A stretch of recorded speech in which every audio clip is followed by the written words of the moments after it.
The Where Our Minds Wander podcast may contain sensitive content. Listener discretion is advised.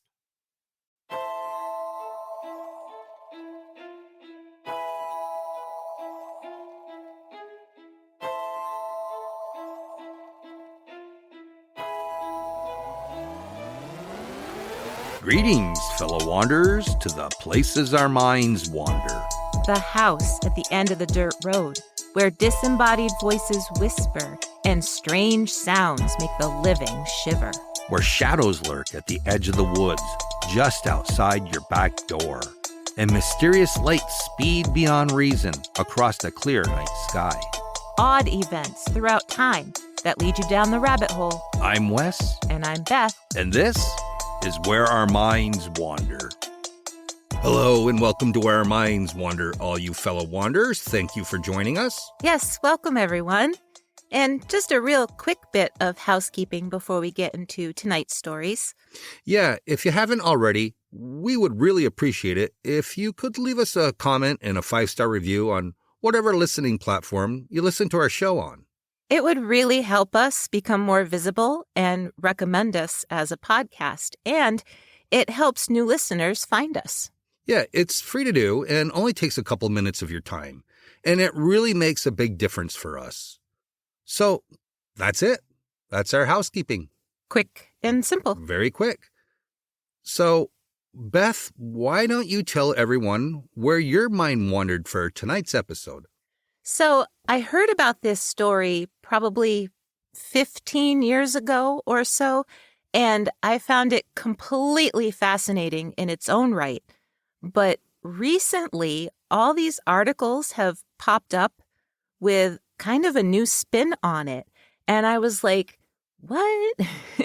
This is new. So even though I had heard this story before and I had it in mind for our show for quite a while, I thought now was the perfect time. Well, that happens once in a while with stories. Yeah, I mean, it's been kind of sitting around in my unfinished file. And then, like I said, when I started seeing all these things with this new spin, I was like, I've never heard that before. Well, I'm interested to know what it's going to be about. Okay, so on September 19th, 1991, a couple hiking at 10,530 feet in the Ötztal Alps on the border between Austria and Italy came across a grisly discovery: the mummified body of a man half embedded in the ice.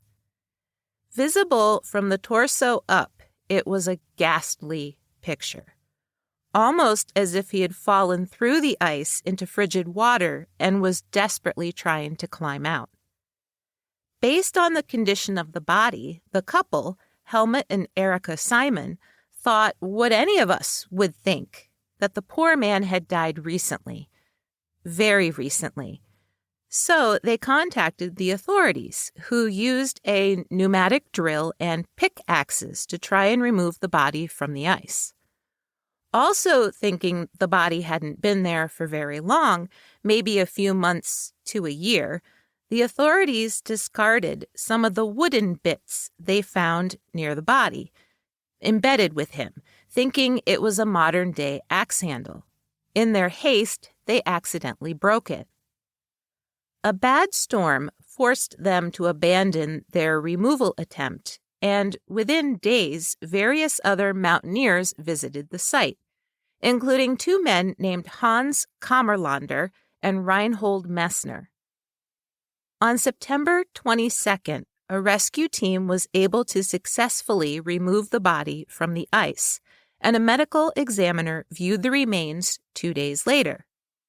Then he made a call to an archaeologist because, shockingly, the Simons had stumbled across a 5,000-year-old mummy. Nicknamed Otzi, based on where he was found, the mummy, who is also known as the Iceman, turned out to be, I think, one of the most fascinating examples of human remains ever recovered. Now, I've heard his nickname pronounced 3 different ways: Otzi, Otzi, and Otzi. So I'm not really sure which is the correct pronunciation, but I figured I'd pick with the one, Otzi, and stick with it. So Otzi is over 5,000 years old. He died between 3,239 and 3,105 BC at the age of 46. He stood at 5 foot 3 inches tall and weighed about 110 pounds. He had deep-set eyes and a beard. This in itself is amazing, but the fact that Otzi perished in the snowy Alps and was so perfectly preserved meant that far, far more could be said about him. And experts are discovering more and more about him every day. To begin with, analysis of his teeth showed that he had grown up in present-day South Tyrol in northern Italy. He moved north later in life to the valleys about 30 miles from there. Based on his stomach contents, he had last eaten just 2 hours before his death. He'd consumed wild goat, red deer, wheat bread, and berries. But analysis of his hair showed that within the last few months, he'd ingested pollen only found in conifer forests and only during the spring and summer months. He'd also eaten domesticated legumes, indicating that he had traveled quite a distance. By examining the length of his tibia, femur, and pelvis, experts were able to confirm that he did indeed spend a great deal of his time walking great distances over hilly terrain. In fact, his lifestyle most definitely caused him some pain, especially in his lower back, ankles, and knees. So he's got pain like the rest of us. Probably has arthritis like the rest of us. High levels of arsenic and copper were also found in his hair, leading experts to believe that Otzi had worked as a copper smelter at some point, although shepherding is also substantiated. With our current technology, experts were able to determine what sort of illnesses Otzi may have had, including whipworm, a type of intestinal parasite. They also determined that he was lactose intolerant and that his proximity to campfires had blackened his lungs. But there's so much more, like his clothes and his personal belongings. Although the remnants of his clothes were tattered, there was enough to completely piece together exactly what he had on at the time of his death. And I have to say, he was quite the fashionable guy. So let's start at his feet, which were encased in some pretty high-tech shoes for the time. They were wider than his feet, acting as a kind of insulated, waterproof snowshoe. The soles were made of bear skin, and the sides were made of deer hide with a sort of tree bark netting around them. Inside, they were stuffed with grass to keep his feet warm. One expert who reconstructed them believes that Otzi didn't actually make them, that instead he purchased them from a village shoemaker of sorts. Another expert believes that his shoes are only the upper parts of actual snowshoes, that one of his personal items that many believed was a sort of backpack frame were actually the bottoms of more sophisticated snowshoes.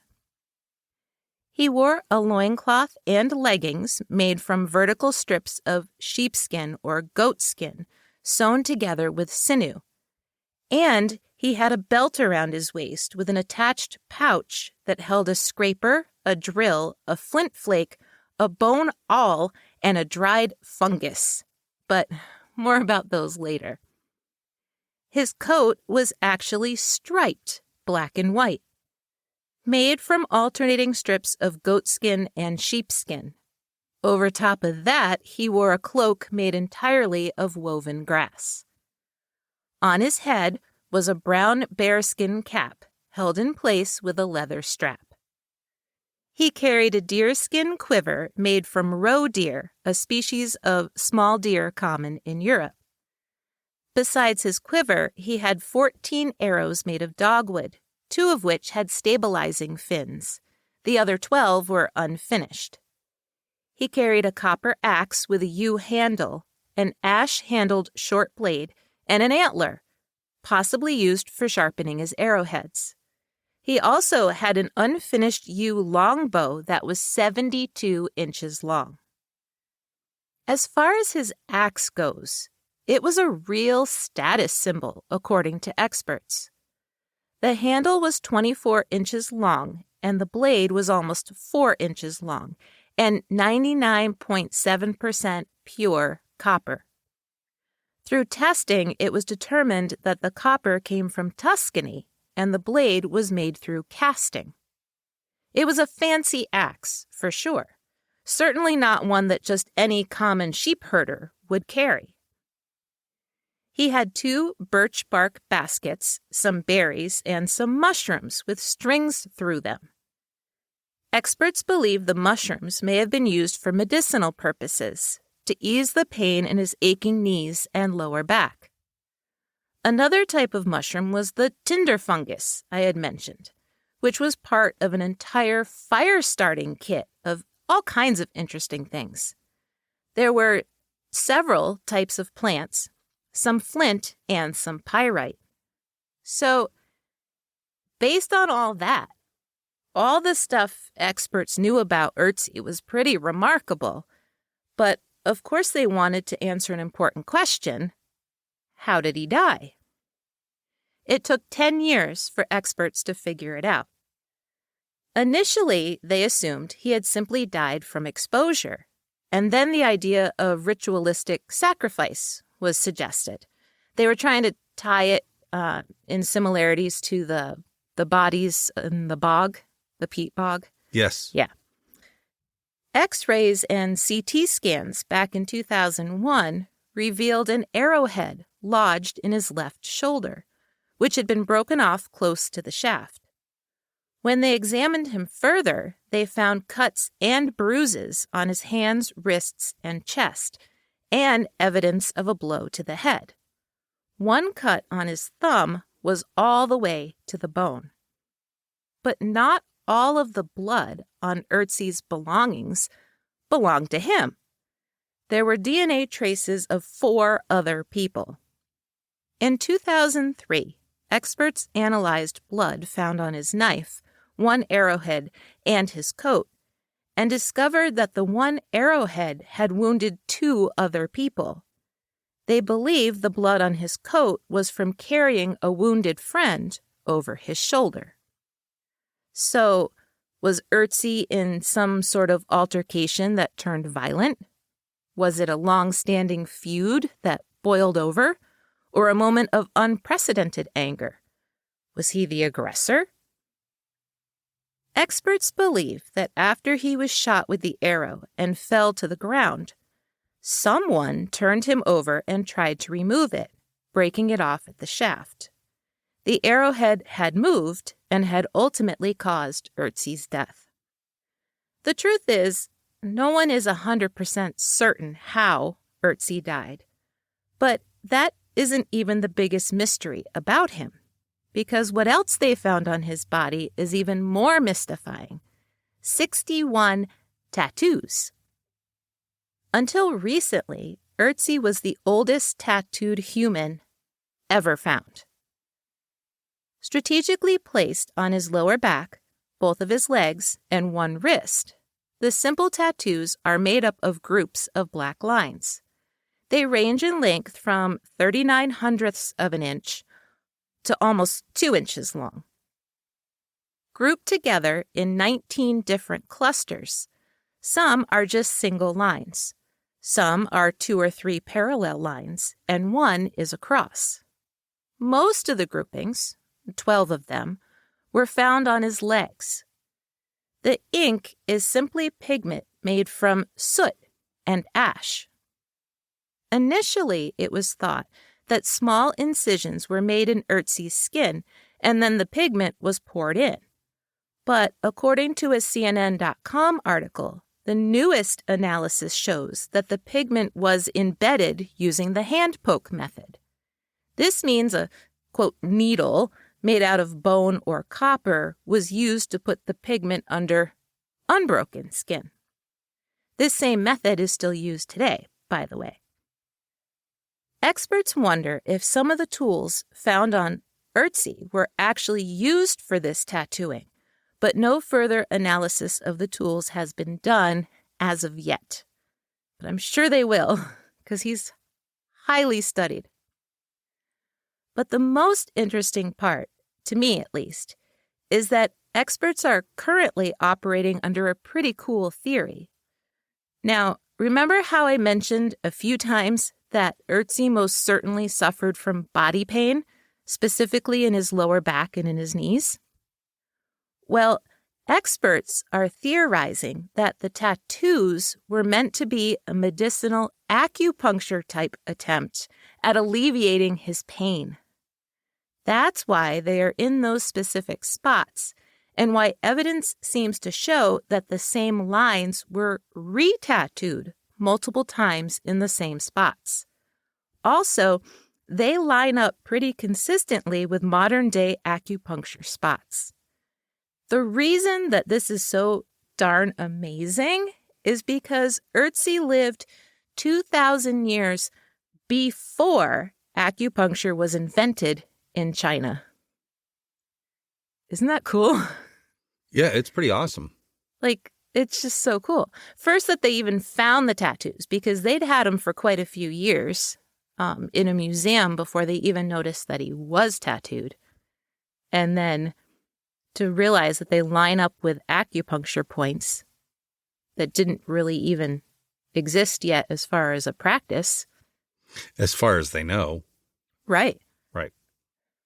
So hopefully you can see why I think Otzi the Iceman is probably one of the coolest mummies ever found. And I'm always looking for new stuff about him. So I did get kind of excited when I saw this new spin that I had mentioned. It was kind of shocking at first when I came across a bunch of articles that are saying something about him that I'd never heard before. That some people believe that Otzi is cursed. Now, I'm not a big believer in mummy curses. Like, I don't buy the King Tut curse. And in all honesty, I have my doubts about this Otzi curse too. But I think it's worth mentioning, and then you all can decide for yourselves. It began with 3 of the initial team experts who dealt with Otzi's removal from the ice.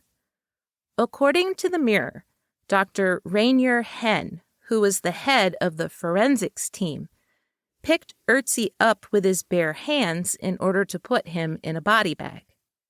A year later, in 1992, while on his way to give a lecture about Otzi, he was unfortunately killed in a car accident.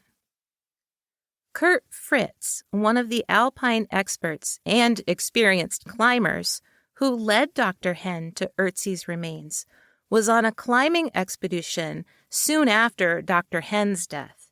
He was caught in an avalanche, and no one else in his climbing party was struck. It completely missed them. And Mr. Fritz was killed in this avalanche accident.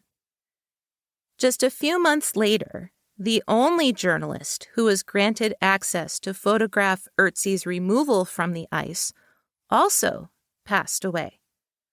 Austrian Rainier Holzel had previously been diagnosed with a brain tumor, but his death so close to the other men made people wonder if there was something more sinister going on. Then there was the strange death of Helmut Simon, the German tourist who discovered Otzi in the first place. In 2004, he was hiking in the same spot where he and his wife had found the Iceman 13 years earlier, when an unexpected snowstorm blew in. Mr. Simon fell 300 feet to his death and was discovered frozen to death under the snow very close to where Otzi himself was found. The head of the mountain rescue team who found Mr. Simon, a man named Dieter Warnecke, died of a heart attack within an hour of Simon's funeral. By this time, the idea that Otzi was cursed was beginning to make its rounds in the media. When asked about it, archaeologist Conrad Spindler laughed at the idea, saying, quote, "It is all media hype. The next thing you will be saying, I will be next," end quote. Spindler was the first archaeologist to study Otzi's remains. He also happened to have multiple sclerosis, but he passed away shortly after he was quoted as saying the curse was a bunch of hooey.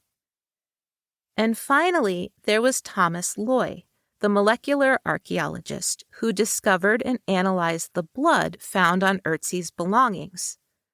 Loy was the one who determined that the blood belonged to other people, and that as Otzi lay dying from his arrow wound, he wasn't alone. Loy strongly suspected that Otzi had leaned on this other man for support, placed all of his belongings carefully and neatly on the ground, and then lay down beside them. It was this friend who likely tried to pull the arrow from Otzi's shoulder. Not long after Loy became involved with Otzi, he was diagnosed with a blood disorder. He also scoffed at the idea of the Iceman being cursed. He had just seen his book on Otzi published when he passed away in 2005. So that makes 7 people directly tied to Otzi who passed away under various circumstances. For those who believe in curses, that might be more than enough evidence, and it certainly seems to be on the internet. I tend to lean towards coincidence, given that 2 of the men who perished already had pre-existing health conditions. Add to that 2 more of them were hiking in avalanche-prone areas with treacherous terrain, and to me it seems less like a curse and more like probability. And then you have to consider that hundreds of people have touched and studied Otzi's remains in the last 30 years. Literally hundreds. So again, to me, it's just my 2 cents, it seems less like a curse and more like the workings of statistics. I don't think we need a supposed curse to make the story of Otzi interesting. I think the things that he's revealed about himself, preserved for over 5,000 years, are pretty amazing, all on their own. Yeah, it's truly remarkable. And it makes me think of the Northern Exposure episode that we saw not that long ago. Yes, where they found the French soldier from the 1800s in the ice. Yes, that was friends with supposedly Napoleon. Yes. Yeah, and that was an awesome episode. Brought him back to the bar and put him in the freezer. And then debated what to do, and then... Oh, that was a good episode. But I don't know. I think Otzi is darn fascinating. And if you look at the reconstructions they've done of what they think he looks like, there's one that's been around for at least 10 years where he's standing upright. You've probably seen it. He has like long hair and the beard. Now, within the last 2 or 3 days, I saw more articles on how they think that they got his skin tone completely wrong, that his skin was probably much darker than the way that they've portrayed it in this other reconstruction. And it's like every day they're finding out new things about him. Well, they're going to be studying him for quite a long time. Yeah. And we'll be right back after this short break. Hey, did you know? Idioms are one of the hardest things to understand when you're living in a foreign country or learning a new language. Imagine explaining when pigs fly to an English language learner, or it's raining cats and dogs. So here are some idioms from some other cultures. In Sweden, one might say, to slide in on a shrimp sandwich. In Italy, they say, in the whale's ass. In France, it's don't push Granny into the nettles. The fence is not made of sausage, say the Hungarians. I'm neither the top of the onion nor the bottom, you might say in Persian. And my favorite comes from Mandarin. Take your pants off to fart. Who'da thunk it?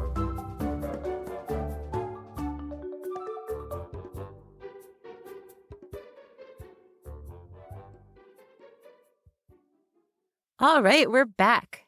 So, you should take your pants off to fart, honey. Well, it all depends where you are. It's true. When you're in the grocery store and you are making a beeline for the register, you probably don't want to do that. Yeah, like when you fart in the aisle. Yeah. And you run around and just leave your significant other there, so when other people are passing by, they think it's them. Yeah. Yeah. Yeah. So, what are you talking about tonight? Tonight, I'm talking about the Chislehurst Caves. Oh. During the 1940s, the spectacular Chislehurst Hotel in the suburbs of London held up to 15,000 guests a night. With its all-natural stone floors, crystal blue man-made indoor pools, and sloping but cavernous ceilings, the Chislehurst Hotel was the epitome of grand in both scale and beauty. The hotel had 3 wings, with the charming names of the Druids, the Saxons, and the Romans. The accommodations were pretty swanky, with several washrooms, a chapel, a gym, a barber shop, a dance floor, several cafeteria areas, and 7 hospital wards. The Chislehurst Hotel was so immense that it was basically a self-contained city. And although guests were required to stay for 4 nights at a time, and they had to follow a specific set of rules, everyone who stayed there was glad to do so, especially since it only cost every adult a penny per night. And the average temperature inside the hotel stayed pretty steady at a comfortable 70 degrees, which is really saying something, since outside the hotel, London was suffering under the Blitz of World War II, and the nightly bombings were terrifying. But inside the Chislehurst Hotel, everyone was safe, because the Chislehurst Hotel wasn't actually a hotel at all. It was a system of man-made tunnels that ran for 22 miles under the suburbs of London. The Chislehurst Hotel was really the nickname for the Chislehurst Caves, which ironically weren't really caves at all. They were a bomb shelter made entirely out of human-dug tunnels, where people hid off and on for a period of about 3 years. But not just any bomb shelter. Like I said, the Chislehurst Caves had some incredible amenities, like a gym and a barbershop, electricity, a police force, and 7 hospital wards. Now, for the sake of clarity, I just want to say that from here on out, I will most likely refer to the Chislehurst Caves as tunnels, since that's what they really are. But I don't want people to be confused. Today, if you go to Bromley, England, and visit the tunnels, you can walk through sections of them that are set up just like they were in the 1940s, complete with rows of bunk beds. Heck, you might even run into a ghost or two. Because the tunnels have had quite a long history that has spanned close to 800 years. The earliest reference to the tunnels is from a Saxon charter dated from the 9th century, but they don't show up again until about 1250 AD. Now, there's been a lot of controversy over just who built the tunnels and when. According to Atlas Obscura, some people believe that the tunnels go back to as far as 6000 BC and the Druids, although there has never been any archaeological evidence of that. Some experts argue that the tunnels were begun by the Saxons in 500 BC and then taken over by the ancient Romans in 43 AD. Now, there is little to no evidence of any of this, but it does explain why the 3 separate wings of tunnel areas are named the Druids, the Saxons, and the Romans. Other than that one brief mention to the tunnels in the 9th century, The first substantiated reference to the tunnels being dug occurred in 1250 AD. Why? Because miners were extracting flint, lime, and chalk. They were mentioned again in documents in 1737 and were actually a huge supplier of all the lime until the 1830s. A huge portion of the lime extracted from the Chislehurst caves were used in the bricks that basically built London in the 1800s, as well as providing flint for tinderboxes and rifles. From the 1830s until the start of World War I, the tunnels were mostly abandoned. But the Victorians perpetuated the idea that the tunnels were built by ancient Druids, and they may have been the ones to carve the various altars inside of it. They also told tales of murder and intrigue taking place inside the stone caverns during the distant past. From 1914 to 1918, the tunnels were used for munitions storage. But it's after World War I that the history of the Chislehurst caves gets really interesting. In the 1920s and 30s, the tunnels were used by enterprising Brits as a mushroom farm. It was so productive that there were actually trains that removed the loads of mushrooms. And then in September of 1940, the first wave of shelter seekers arrived. It was so organized, according to subbrit.com, that there were shelter captains who enforced the many rules and expectations, like collecting money in order to properly empty out the chemical toilet buckets. They installed the first canteen and publicly advertised for volunteers to come cook the much-needed meals for as many as 80 to 200 people a day. They provided 1,000 cups of tea per night. Soon, they were accommodating 5,000 people a night. As the nightly air raids increased, so did the shelter seekers. For a period of about 3 years, they were literally housing 15,000 people per night. People could hop on a bus in central London and arrive relatively close to the tunnels, if there weren't any caves full signs posted. Then they could take a 5 a.m. bus from the tunnels back into central London in time for work. When people first entered the tunnels, they would see the code of conduct signs, which was a quite detailed and to-the-point list. First, they were expected to maintain their pitch, or 3-tiered bunk bed area, for 4 consecutive nights and to leave it as clean as they found it. If they abandoned their pitch for more than 4 nights in a row, it was assumed that they had perished above ground and their pitch would immediately be given to someone else. There were rules about being quiet and respectful, like lights out and absolute silence by 10:30 p.m., and rules about sanitation like all rubbish must be placed in bins. Music was allowed until the 9 p.m. curfew, and people were encouraged to participate in the Saturday night musical talent shows. As I said, there was an active police force, and the hospital wards were said to be excellent. The children didn't attend school in the tunnels, but there was plenty for them to do. They could venture outside during the day, and there was working electricity all throughout the underground tunnels. The Chislehurst Hotel was so safe that when a bomb was actually dropped on top of it, the people inside didn't even hear it, and no one was hurt. Now, there were some fatalities, of course, especially considering the main inhabitants were women and children. But considering that there were 15,000 people living together and there was a war happening, the number of deaths in the Chislehurst caves, although tragic, was quite low. There were babies lost in childbirth, and there was one young boy who scratched himself on a tree and contracted tetanus. A young girl was digging in the sand outside over the top of the tunnels, and she was sadly caught in a landslide. But there was at least one birth, too. The newborn baby girl was christened in the Chislehurst Hotel chapel and given the name Kavina Wakeman. She kept Kavina until she turned 18 and then legally swapped her first name and middle name so that she was known as Rose. Oh, they named her Kavina because she was born in a cave. Exactly. Oh, that's cool. It's cute.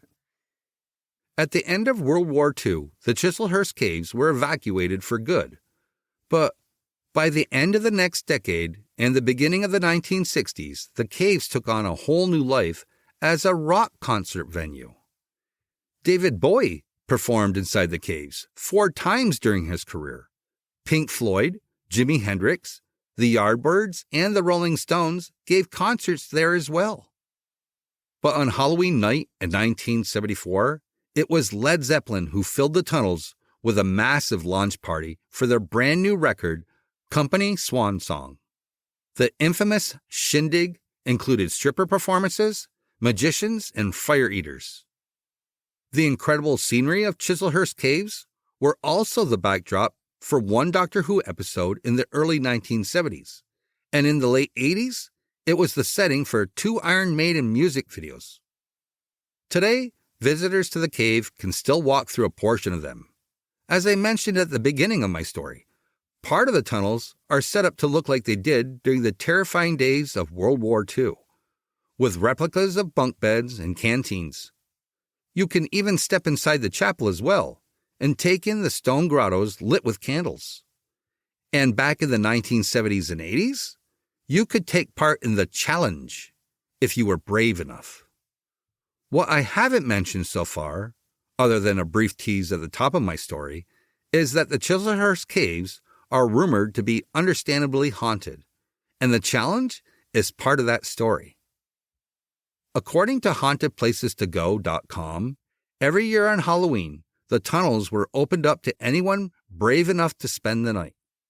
The tunnels had quite the haunted reputation, and in order to persuade people or heighten their anxiety by making it seem near impossible, a cash prize of £5 was even awarded to anyone who could do it. People were told to expect poltergeist activity, disembodied voices, and the sounds of shuffling as if someone had come up to stand right next to them.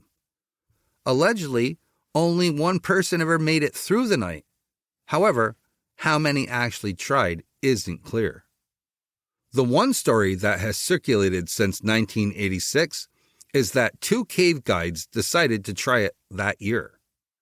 Within a few hours, one of the guides had some sort of seizure, which he had never had before, and he had to be hospitalized. Apparently, this put an end to the challenge once and for all, but it didn't put an end to the ghostly encounter stories. Daytime visitors to the tunnels have reported all kinds of things for decades. The most common reports are of things being thrown at them.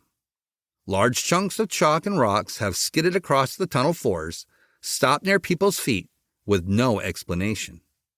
They've heard running as if someone, or more than one someone, is heading right for them or right past them, even though there is no one there. And plenty of people have experienced the sensation of being touched by unseen hands. The disembodied laughter, giggling, and crying of children is also a common occurrence, which kind of makes sense since a good portion of the tunnel's population during World War II were children. In fact, several of the apparitions commonly seen are of children, and some speculate that one, the spirit of a little girl, may be the poor child who died during the cave-in, as I mentioned before. That's sad. It's really sad. And like you said, there's 15,000 people a night for almost 3 years. That's amazing. That's a lot of people. That they didn't have more deaths, though. Right. You know? But there's also a lady in white whose apparition allegedly rises right out of the shimmering pool deep within the tunnels. She seems to float over the water and down the corridors until she disappears. The legend is that she was murdered by her husband 180 years ago. The story goes even further by saying a woman's bones were discovered in the tunnel in 1940. Now, although I couldn't find any documentation about this, I did find an article in the Mirror about a prehistoric skeleton dating back to 10,000 BC that was found in the ceiling, but I doubt that's the lady in white. Probably not. But however, I don't doubt that she's there, or the spirits of the children. As far as fascinating history goes, the Chislehurst Caves have it all. Now, one can only imagine the anxiety all these people felt as they left their homes at dusk and ventured underground for the night to escape the bombs, only to wonder if they'd even have their homes and jobs to go back to in the morning. It must have been mind-numbing. And then, on the other hand, you can only imagine the debauchery and mayhem that went on during its heyday as a rock concert hotspot. So, from one extreme to the other, it definitely belongs on the list of interesting places, and supposedly it's haunted. And it doesn't even matter if it is haunted, because it's such a cool place, you know? It's cool enough without having to be haunted. Yeah. And I was a huge Zeppelin fan in high school and in college, so I know quite a bit about them, read a lot of books. I can't imagine, well, I kind of can, what that launch party was like under there. It had to have been pretty wild. Yeah, a lot of debauchery going on. Definitely, with a capital D. Well, that's interesting, honey. I'd never heard of that place before. Glad you picked it. Yeah, me too. It's awesome. Yeah. And you learn something new. I always do. Well, I guess that about wraps it up for this episode. I guess so. If you'd like to know more, as always, you can check our sources in our show notes. It's a great jumping off place if you liked what you heard and you're like, hey, I want to know more about that. It's all right there for you, so you don't even have to Google. You can just click on our links. With that said, join us next week for an all-new episode of Where Our Minds Wander. See you soon.